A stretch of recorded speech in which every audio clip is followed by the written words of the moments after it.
Le marathon de Chicago 2025. Ça s'annonce comme une course absolument historique. Mais vous savez, la vraie révolution, elle ne se passera peut-être pas sur la ligne d'arrivée, mais plutôt sur nos écrans. On va décortiquer ensemble comment l'entraînement des athlètes d'élite est devenu un livre ouvert, et surtout ce que ça change pour nous tous. Franchement, il n'y a pas si longtemps, les plans d'entraînement des pros, c'était un peu comme des secrets d'État, gardés sous clé. Mais aujourd'hui, c'est tout le contraire, tout a changé.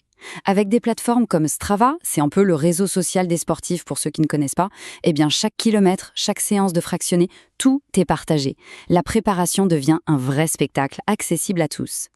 Et cette nouvelle culture de la transparence, elle a trouvé sa vitrine parfaite, Chicago. Un marathon connu pour être ultra rapide. C'est là que, pour nous, les fans, on a un accès quasi total aux coulisses, à la préparation des plus grands. Alors sans plus attendre, commençons par jeter un œil au peloton masculin. Alors justement, allons fouiller un peu dans les journaux d'entraînement de quelques athlètes masculins et vous allez voir, c'est fascinant. On va commencer avec un nom qui fait énormément de bruit en ce moment, surtout aux États-Unis. Il s'agit de Conor Mantz. C'est l'ancien prodige de l'université BYU et aujourd'hui c'est clairement le nouveau visage de la course de fond américaine. Et lui, il incarne à la perfection cette nouvelle génération qui n'a rien à cacher. Et pour vous donner une idée de sa forme actuelle, elle est juste stratosphérique. En janvier, il a littéralement pulvérisé le record américain du semi-marathon. Un temps incroyable, 59 minutes et 17 secondes. Autant dire qu'il débarque à Chicago en pleine confiance, au sommet de son art. Et c'est là que ça devient intéressant. Son profil Strava, c'est une véritable mine d'or. On parle de semaines qui dépassent les 225 km, de doubles entraînements par jour en altitude. Mais surtout, ce qui est fou, ce sont ses notes perso, où il détaille tout, ses sensations, ses doutes. Pour n'importe qui court un peu, c'est juste une source d'infos incroyable. On y voit comment il gère sa fatigue, comment il ajuste ses allures. C'est une proximité qu'on n'avait jamais eue avant. Et on peut suivre son objectif en direct, battre son chrono déjà monstrueux de Boston. Mais attention, face à lui, il y a le champion en titre, le Kényan John Korir. Et croyez-moi, il ne vient pas juste pour défendre sa couronne. Non, son ambition, elle est bien plus grande. Korir, c'est le vainqueur des Chicago l'an dernier, en 2h02 et 44 secondes. Et il a aussi gagné Boston cette année. Son objectif, il est dingue, passer sous la barre mythique des 2h01. Alors lui, c'est un autre style que Mantz. Ses publications Strava sont très rares, mais à chaque fois, c'est une démonstration de force. On y voit un athlète qui repousse les limites de l'humain, avec des sorties en altitude qui donnent le vertige et des séances d'une précision quasi chirurgicale. Et ça prouve bien qu'il n'y a pas qu'une seule recette pour réussir. Regardez ces deux-là, par exemple. D'un côté, on a Geoffrey Kamworor, le tacticien pur, hyper méthodique. De l'autre, CJ Albertson, l'expérimentateur fou, complètement imprévisible. Son compte Strava, c'est un vrai laboratoire à ciel ouvert sur l'endurance. Deux styles, deux philosophies totalement opposées, mais un seul et même objectif, la ligne d'arrivée à Chicago.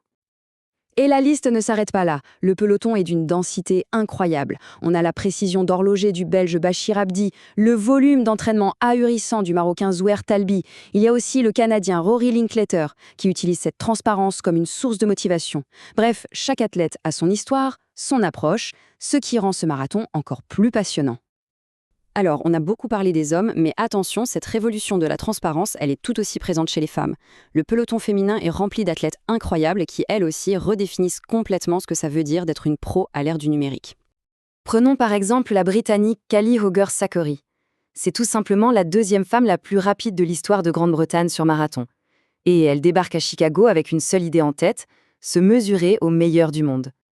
Son temps de référence, c'est un énorme 2h21 claqué à Berlin. Autant dire qu'elle fait partie des grandes favorites.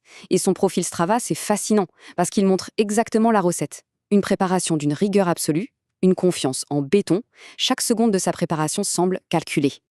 Et cette idée de raconter une histoire, elle est parfaitement incarnée par une autre athlète, Philippa Boden. C'est une coureuse qui voit 2h25, ce qui est déjà exceptionnel, mais elle utilise la plateforme pour bien plus que juste poster des chronos. Elle raconte son parcours, les hauts, les bas, la vie d'athlète, et ça crée une connexion vraiment forte, très humaine, avec toute sa communauté. Ok, maintenant qu'on a vu quelques exemples concrets, prenons un peu de recul. Essayons d'analyser l'impact global de toute cette transparence sur notre sport, sur la course à pied en général. Au cœur de tout ça, il y a un concept clé, la transparence numérique. Qu'est-ce que ça veut dire? C'est simple, c'est un changement de culture radical dans le sport de haut niveau. Ce qui était avant un secret de fabrication, eh bien ça devient public. Et ça change absolument toute la donne.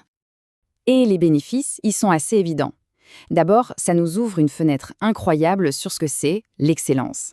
Ça démystifie un peu le très haut niveau. Ensuite, pour nous, coureurs amateurs, ça nous donne des leçons super concrètes. On voit l'importance de la régularité, les stratégies de récup, des choses qu'on peut essayer d'appliquer. Et puis, bien sûr, ça crée une connexion beaucoup plus forte, plus authentique, entre les athlètes et nous, les fans. Donc, au final, ce marathon de Chicago qui arrive, ce n'est pas juste une course d'un jour.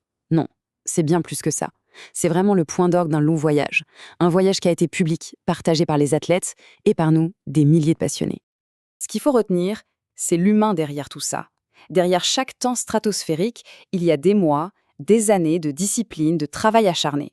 Et c'est cette histoire-là qui, aujourd'hui, est visible au grand jour, pour tout le monde, jour après jour. C'est pour ça qu'on peut vraiment dire que Chicago 2025, ça sera bien plus qu'une simple course.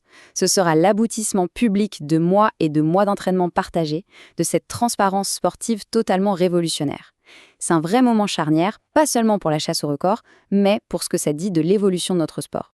Alors, la grande question qui reste en suspens, c'est est-ce que toute cette ouverture, cette émulation collective, visible par tous, est-ce que ça va pousser un de ces athlètes à faire tomber un nouveau record du monde, à réaliser l'impensable?